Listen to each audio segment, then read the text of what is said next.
everywhere. Men scattered in panic. The entire valley erupted in chaos as the chopper rained hell from above. The pressure lifted instantly. "Push forward," I shouted. My team surged ahead as the helicopter provided covering fire. Holt grabbed Ellis, who was struggling to stand.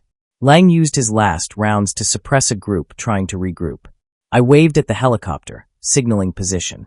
The pilot dipped the nose, giving us a clearer path through the valley. "Reddington," Holt shouted. "This way." We navigated through smoke and debris, climbing the slope as fast as our shaking legs allowed. Every breath burned. Every step felt heavier. But we were moving, surviving. As we reached the top of the ridge, the chopper circled again, firing one last burst that cleared the valley of pursuers. We made it to flat ground, collapsing behind a boulder. My body ached, my ears rang, and my vision blurred, but we were alive. Alive.